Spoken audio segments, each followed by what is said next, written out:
வணக்கம் மாணவர்களே, நீட் பயோஸ்பார்க் தமிழ் குடும்பத்திற்கு உங்களை வரவேற்கிறேன். இதுவே உங்கள் ஆரா 27 பேட்ச். வாருங்கள், ஒன்றாக வெல்வோம். இன்றைக்கி நம்ம பயாலஜியோட ஃபஸ்ட்டு சாப்டரான த லிவிங் வேர்ல்ட், அதாவது உயிருள்ள உலகத்தை NCERT line by line Tamil எக்ஸ்ப்ளனேஷனில் பார்க்க போகிறோம். இது பார்ட் 1 வீடியோ. இது உங்களுக்கு ரொம்பவே யூஸ்ஃபுல்லாக இருக்கும். ஸோ வாங்க வீடியோக்குள்ளே போகலாம். ஸோ இப்போ இமேஜின் பண்ணி பாருங்கள், நம்மளோட பூமிக்கு ஒரு ஏலியன் புதுசாக வருது. அங்கே அது அசையாத நிற்கிற மலையையும் திடீர்னு உழைச்சி வர செடியையும் வேகமாக ஓதிட்டு இருக்க குதிரைகளையும் பார்த்து ரொம்பவே ஆச்சரியப்படுது, குழப்பமும் ஆகுது. அது என்ன மேஜிக்கா அப்படின்னு யோசிக்குது. ஆமாங்க, அது ஒரு மேஜிக். அதுதான் பயாலஜி, அதாவது உயிர்களை பற்றிய அறிவியல். ஆனால் இது எதுவும் தெரியாத நம்ம முன்னோர்கள் நீரையும் நெருப்பையும் காற்றையும் கடவுளாக வழிபட்டாங்க.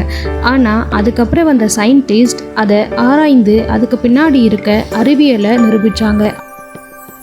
இப்போ இந்த ஸ்லைடை பாருங்க. மிகவும் குளிர்ச்சியான பனிமலை, வறண்ட பாலைவனம், அடர்த்தியான காடுகள், கடலையே கிடிச்சிக்கிட்டு போகிற சுறா மீன்கள், வேகமாக ஓடிட்டு இருக்கக்கூடிய குதிரைகள், எங்கேயோ பறந்து கொண்டே இருக்கக்கூடிய பறவைகள், இது எல்லாத்தையும் பார்த்தாவே நமக்கு ஒரு ஆச்சரியத்தையும் அதே சமயம் உயிரியல் என்றால் என்ன அப்படின்ற ஒரு கொஷினையும் தான் கொடுக்குது. வாங்க நம்ம என்சிஆர்டியில் இதை பற்றி என்ன சொல்கிறாங்கன்றதை பார்க்கலாம். ஃபர்ஸ்ட் ஆஃப் ஆல் இங்கே பயாலஜி என்றால் என்ன அப்படின்றத தான் இங்கே என்சிஆர்டியில் ஃபஸ்ட்டு விளக்கியிருக்காங்க.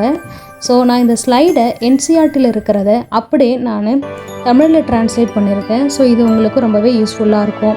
இது நீங்களே படித்தாலும் உங்களுக்கு ஈஸியாகவே புரிகிற மாதிரி தான் இருக்கும். ஸோ நான் ஃபஸ்ட்டு இதை ரீட் பண்ணி காமிக்கிறேன். பயாலஜி என்பது உயிரிகளை பற்றிய அறிவியல். உயிரினங்களை பற்றி படிக்கக்கூடிய அறிவியல் தான் பயாலஜி.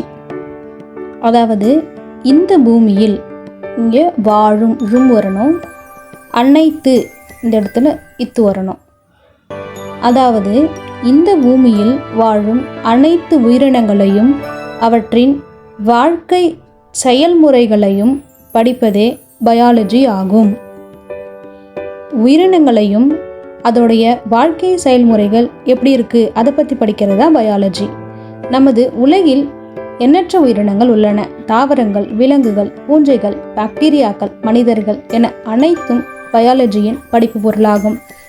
பயாலஜியில் நாம் இது எல்லாத்தையும் பற்றி தான் படிப்போம் இல்லையா? பழங்கால மனிதர்கள் உயிரற்ற பொருட்களான, முன்னாடியே நம்ம வீடியோவில் பார்த்த மாதிரி நம்ம முன்னோர்களுக்கு இந்த காற்று, நெருப்பு, கடல் இதை பற்றியெல்லாம் எதுவுமே தெரியாது. அதனால் காற்று, நெருப்பு, கடல் இது எல்லாத்தையுமே அவங்க தெய்வமாக தான் பார்த்தாங்க. அது மட்டும் இல்லாமல் சில விலங்குகளையும் அவங்க தெய்வமாக தான் வழிபட்டாங்க. அவங்களுக்கு இதுக்கு பின்னாடி இருக்க அறிவியல் எதுவுமே தெரியாது. அதுக்கப்புறமா தான் சயின்டிஸ்ட் என்ட்ரி கொடுத்தாங்க. அவங்க உயிரினங்களை ஆராய்ந்து அவற்றை அடையாளம் கண்டு, இங்கே லா வரணும். ஸோ அவற்றை அடையாளம் கண்டு பெயரிட்டு வகைப்படுத்த தொடங்கினார்கள். இதுவே இன்றைய உயிரியல் வளர்ச்சிக்கான அடித்தளமாக அமைந்தது. நம்ம வீடியோவில் பார்த்த அந்த ஏலியன் ஆச்சரியப்பட்ட காளான் முதல் கண்ணுக்கே தெரியாத பாக்டீரியாக்கள், ஈவன் மனிதர்களை பற்றியுமே படிக்கிறது தான் நம்ம இந்த சாப்டரில் பார்க்க போகிறோம். இப்போது நீங்கள் ஒரு அடர்ந்த காட்டுக்குள்ளே போகிறீங்க. அங்கே நிறைய விதமான உயிரினங்கள் உங்களால் பார்க்க முடியும். இந்த மாதிரி உலக அளவில் அறிவியலாளர்கள் இதுவரைக்கும் 1.8 மில்லியன் உயிரினங்களை அறிவியல் ரீதியாக கண்டுபிடிச்சிருக்காங்க. ஸோ இந்த மாதிரி நம்ம பூமியில் இருக்கக்கூடிய தாவரங்கள், விலங்குகள், பூச்சிகள், ஈவன் மனிதர்கள், இப்படி பலதரப்பட்ட உயிரினங்கள் வாழுது. ஸோ இந்த மாதிரியான பலதரப்பட்ட விலங்குகள் வாழக்கூடிய அந்த அமைப்புக்கு பேர் தான் பயோடைவர்சிட்டி அப்படின்னு சொல்லுவாங்க. ஸோ வாங்க நம்ம இப்போது என்சிஆர்டியை ரீட் பண்ணலாம். How wonderful is the living world. நம்ம ஆல்ரெடி வீடியோவில் பார்த்த மாதிரி இந்த உலகம் உண்மையிலேயே ஆச்சரியங்கள் நிறைந்ததாக தான் இருக்குது. எப்படின்னா, அவ்வளோ குளிர்ச்சியாக இருக்கக்கூடிய பனிமலை முதல் ரொம்பவும் வறண்ட பாலைவனம் வரை, ஆழ்ந்த கடல் முதல் அடர்ந்த காடுகள் வரை, இப்படி நம்ம நினச்சி கூட பார்க்க முடியாத இடத்துல கூட வெவ்வேறு வகையான உயிரினங்கள் வாழறத நம்மளால் பார்க்க முடியுது. இது எப்படி சாத்தியமானது? அந்த உயிரினங்கள் எப்படி அங்கே வாழ முடியுது? ஸோ இது எல்லாமே யோசித்து பார்த்தா நம்மளுக்கு ரொம்பவே ஆச்சரியமாக தான் இருக்குது இல்லையா? அதே மாதிரி பறவைகள் இடம்பெயர்வது, குதிரைகள் வேகமாக ஓடுவது, சுறா மீன்கள் வேட்டையாடுவது போன்ற காட்சிகளும் நம்மை வியக்க வைக்கின்றன. இதையெல்லாம் பார்த்த பிறகு ஒரு முக்கியமான கேள்வி எழுகிறது. அந்த இடத்துல ழு வரணும். அந்த கேள்வி என்னன்னா, உயிர் என்றால் என்ன? இந்த கேள்வியை நீங்கள் ஒரு தத்துவவாதிக்கிட்டேயோ ஒரு கவிஞர்கிட்டேயோ கேட்டால் அவங்க என்ன சொல்லுவாங்க தெரியுமா? வாழ்க்கை ஒரு பயணம், வாழ்க்கைக்கு ஒரு ஆழமான நோக்கம், அப்படி இப்படின்னு சொல்லுவாங்க. ஆனால் சயின்டிஸ்ட் இதை வேறு விதமாக பார்த்தாங்க. அதாவது உயிர் என்றால் என்ன? இந்த கேள்வியில் 2 அர்த்தங்கள் உள்ளடக்கி இருக்குது. அதாவது ஒரு பொருளை உயிர் உள்ளது அப்படின்னு எப்படி நாம் சொல்கிறது? அதுதான் ஃபர்ஸ்ட் ஒன். உயிருள்ள பொருள் என்றால் என்ன? செகண்ட் ஒன், வாழ்க்கையின் நோக்கம் என்ன? நம்ம எதுக்காக வாழறோம் அப்படின்றத பற்றிது. ஆனால் நம்ம இந்த பாடத்தில் ஃபஸ்ட்டு கொஷினுக்கான ஆன்சரை மட்டும்தான் பார்ப்போம். Diversity in the living world. So இப்போது என்சிஆர்டியில் இந்த டாப்பிக்கில் இருந்து என்ன சொல்லியிருக்காங்க அப்படின்னு வாங்க பார்க்கலாம். ஃபஸ்ட்டு தமிழில் டைவர்சிட்டி அப்படின்றதுக்கு பல்வகை உலகம், அதாவது diversity in the living world. நம்மை சுற்றி ஏராளமான உயிரினங்கள் உள்ளன. ஸ்டூடெண்ட்ஸ், இப்போது நம்ம வீட்டை சுற்றி கொஞ்சம் பாருங்களேன். தொட்டியில் வச்சுருக்கக்கூடிய செடி, நம்ம செல்ல பிராணிகளான நாய், பூனை, அப்புறம் பறவைகள், சின்ன சின்ன பூச்சிகள்னு எக்கச்சக்கமான உயிரினங்களை நாம் தினமும் பார்க்குறோம் இல்லையா? ஆனால் இதே நீங்கள் ஒரு அடர்ந்த காட்டுக்குள்ளே போனால் எப்படி இருக்கும் தெரியுமா? அங்கே இன்னும் கோடிக்கணக்கான புதுசான உயிரினங்களை நம்மளால் பார்க்க முடியும். இங்கே ஒரு புதிய வார்த்தை, அதுதான் ரொம்பவும் முக்கியமான ஸ்பீஷியஸ் அப்படிங்கின்றது. அதாவது ஒவ்வொரு, இந்த இடத்துல ரூ வரணும், ஒவ்வொரு தனித்துவமான உயிரின குழுவும் ஒரு ஸ்பீஷியஸ் எனப்படும். ஸோ அப்படி இதுவரைக்கும் சுமார் 1.8 மில்லியன் உயிரினங்கள் அறிவியல் ரீதியாக கண்டறியப்பட்டுள்ளது. இங்கே இந்த வேல்யூஸை நீங்கள் ரொம்பவே ஞாபகம் வச்சுக்கணும். பூமியில் உள்ள உயிரினங்களின் மொத்த பன்மைத்தன்மையே பயோடைவர்சிட்டி அப்படின்னு அர்த்தம். இப்படி பல வகையாக இருக்கக்கூடிய உயிரினங்களுக்கு நேம் வைக்கிறதுக்கு ஒரு முறையை யூஸ் பண்ணாங்க. முன்னாடியெல்லாம் வெவ்வேறு ஊரில் வெவ்வேறு பேர் இருக்கிறதுனால நிறைய கன்ஃபியூஷன் ஆனது. ஃபார் எக்ஸாம்பிள் மாம்பழத்தையே சொல்லலாம், வெவ்வேறு ஊர்லேயும் வெவ்வேறு பேர். ஆனால் இதற்கெல்லாம் சொல்யூஷனாக தான் ஒரே வேர்ல்ட் ஒரே நேம் அப்படின்ற கான்செப்டை சயின்டிஸ்ட் கொண்டு வந்தாங்க.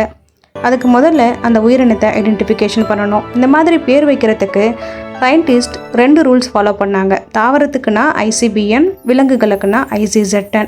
அடுத்ததாக பைனாமியல் நாமன்கல்ச்சர். அப்படின்னா ஒரு உயிரினத்துக்கு 2 பேர் இருக்கும். ஃபஸ்ட்டு ஜீனஸ், 2வது இருக்கிறது ஸ்பீஷியஸ் அப்படின்னு சொல்லுவாங்க. ஸோ நேம் வைக்கிறதுக்கு அப்படின்னா 5 ரூல்ஸ் இருக்குது. வாங்க அந்த ரூல்ஸ் என்னென்னு பார்க்கலாம். இந்த ரூல்ஸ் நீட் எக்ஸாமுக்கு ரொம்பவே இம்பார்ட்டண்ட்டான ஒன்று. ஸோ ஃபஸ்ட்டு ரூல்ஸ் என்னென்னா, சயின்டிஃபிக் நேம் எல்லாமே லத்தீன் லாங்குவேஜில் தான் இருக்கும். 2வது என்னென்னா, சயின்டிஃபிக் நேமில் 2 வேர்ட்ஸ் இருக்கும். முதல் வேர்ட்ஸ் ஜீனஸ், 2வது வேர்ட்ஸ் ஸ்பீஷியஸ். 3வது ரூல்ஸ் என்னென்னா, புக்கில் பிரிண்ட் பண்ணும்போது சயின்டிஃபிக் நேம் இத்தாலிக்கில் எழுதணும். ஆனால் எக்ஸாமில் நம்ம எழுதும்போது தனியாக அடிக்கோடிட்டு காட்டணும். 4வது ரூல்ஸ் என்னென்னா, ஜீனஸோட முதல் எழுத்து கேபிட்டல்லையும் ஸ்பீஷஸோட முதல் எழுத்து ஸ்மால் லெட்டர்லேயும் இருக்கணும். 5வது ரூல்ஸ் என்னென்னா, சயின்டிஃபிக் நேமுக்கு பின்னாடி எதனா ஒரு வார்த்தை இருந்துச்சு அப்படின்னா அந்த வார்த்தை அந்த சயின்டிஃபிக் நேம் உருவாக்கணவங்களோட பேரை குறிக்கும். ஸோ இப்போ வாங்க என்சிஆர்டியில் இதுக்கு எப்படி கொடுத்துருக்காங்கன்னு பார்க்கலாம். அதே மாதிரி தான் ஒரே உயிரினத்திற்கு வெவ்வேறு இனங்களில் வெவ்வேறு பெயர்கள் இருக்கும். இதனால் குழப்பம் ஏற்படும். நம்ம இதுக்கு எக்ஸாம்பிள் மேங்கோவை பார்த்தோம். அதுதான் ஒரே உயிரினத்துக்கு வெவ்வேறு பெயர்கள் வெவ்வேறு ஊரில் இருந்துச்சு. அதுக்கப்புறம் தான் சயின்டிஸ்ட்டு இதை குழப்பத்தை போக்கணும் அப்படின்றதுக்காக உலகம் முழுவதும் ஒரே பெயரை பயன்படுத்துவதற்காக சயின்டிஃபிக் நேம் அப்படின்ற முறையை உருவாக்குனாங்க. அதுக்கு பேர் தான் நாமன்கல்ச்சர். ஆனால் இந்த மாதிரி பேர் வைக்கிறதுக்கு முன்னாடி நம்ம ஃபஸ்ட்டு அந்த உயிரினத்தை சரியாக அடையாளம் பார்க்கணும் இல்லையா? எப்படி நம்மளும் ஒரு குழந்தைக்கு பேர் வைக்கணும்னா அது ஆண் குழந்தையா பெண் குழந்தையா அப்படின்னு நம்ம அடையாளம் காணணும். அதே மாதிரி தான் நம்ம உயிரினத்தையும் அடையாளம் காண வேண்டும். அதுக்கப்புறம் தான் நம்ம அதுக்கு பேர் வைக்க முடியும். ஆனால் இப்படி பேர் வைக்கிறதுக்கு முன்னாடி நம்ம சில விதிமுறைகளை ஃபாலோ பண்ணணும். அதாவது தாவரங்களுக்கு பேர் வைக்கணும் அப்படின்னா இன்டர்நேஷ்னல் கோடு ஃபார் பொட்டானிக்கல் நாமன்கல்ச்சர் விதிகளும், இதுவே விலங்குகளுக்கு நம்ம பேர் வைக்கணும் அப்படின்னா இன்டர்நேஷ்னல் கோடு ஃபார் ஜுவாலஜிக்கல் நாமன் விதிகளையும் நம்ம ஃபாலோ பண்ணணும். அப்படி ஒவ்வொரு அறிவியல் பெயரிலும் 2 வார்த்தைகள் இருக்கும். இதுவே நம்ம பைனாமியல் நாமன்கல்ச்சர் அப்படின்னு சொல்லுவோம். ஏன்னா அதில் 2 வார்த்தைகள் இருக்கு இல்லையா. இந்த பைனாமியல் நாமன்கல்ச்சர் அப்படின்றத முறையை கண்டுபிடிச்சவர் தான் கரோலஸ் லினேயஸ். இவர் தான் முதல்ல இதை கண்டுபிடிச்சாங்க. ஸோ நம்ம முன்னாடியே வீடியோவில் பார்த்த மாதிரி இந்த சயின்டிஃபிக் நேம் வர்றதுக்கு முன்னாடி மாம்பழத்தை வெவ்வேறு ஊர்லேயும் வெவ்வேறு பேர் வச்சு கூப்பிட்டாங்க. ஸோ இந்த குழப்பத்தை தீர்க்கணும் அப்படின்றதுக்காக தான் சயின்டிஸ்ட்டு உலகளாவில் ஒரே பெயரை வச்சாங்க. அதுதான் மேஞ்சிஃபெரா இண்டிகா. இந்த மேஞ்சிஃபெரா இண்டிகா அப்படின்றதில் ஃபஸ்ட்டு இருக்கிறது ஜீனஸ், 2வது இருக்கிறது ஸ்பீஷியஸ். ஜீனஸ்னா இனக்குழு, ஸ்பீஷியஸ்னா இன வகை. அடுத்ததாக நாமன்கல்ச்சர் என்பது உயிரினங்களுக்கு அறிவியல் பெயரை வழங்கும் முறை. இதை நீங்கள் சிம்பிளாக ஞாபகம் வச்சுக்கிட்டாவே எக்ஸாமுக்கு ரொம்பவே ஈஸியாக இருக்கும்.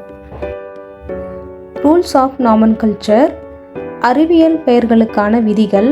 நம்ம இதை ஆல்ரெடி வீடியோலேயே பார்த்துட்டோம். ஸோ வாங்க இப்போது என்சிஆர்டியை நம்ம படிப்போம். இதில் ஃபஸ்ட்டு ரூல்ஸ் என்னென்னா, அனைத்து அறிவியல் பெயர்களும் லத்தீன் மொழியில் இருக்கும். எல்லா அறிவியல் பெயர்களுமே எதில் இருக்கும்? லத்தீன் மொழியில் தான் இருக்கும். அடுத்ததாக 2வது ரூல்ஸ் என்னென்னா, நான் ஆல்ரெடி சொன்னேன் ஒரு உயிரினத்துக்கு 2 பேர் இருக்கும் அப்படின்னு. ஸோ அதில் முதல் வார்த்தை ஜீனஸையும் 2வது வார்த்தை ஸ்பீஷஸையும் குறிக்கும்.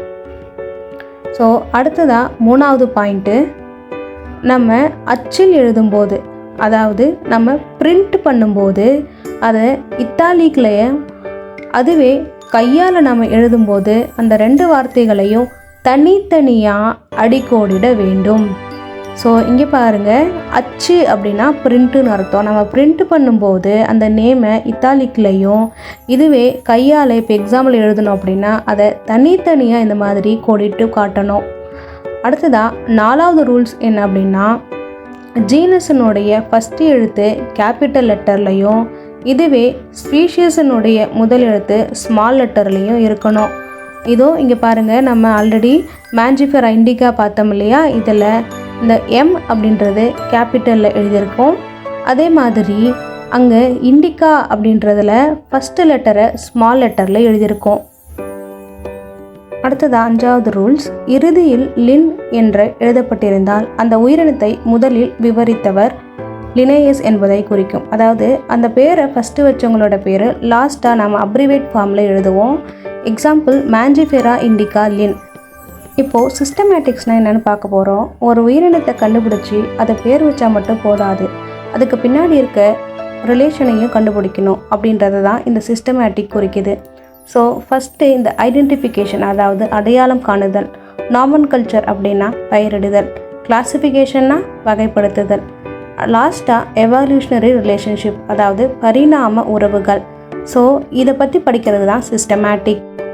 இந்த சிஸ்டமேட்டிக் அடையாளம் கண்டு பேர் வச்சு அதை கிளாசிஃபிகேஷன் பண்ணுறது இல்லாமல் அதுக்கு இடைப்பட்ட ரிலேஷனையும் கண்டுபிடிக்கிறதுனால சிஸ்டமேட்டிக் தான் அதிக வெயிட்டேஜாக இருக்குது.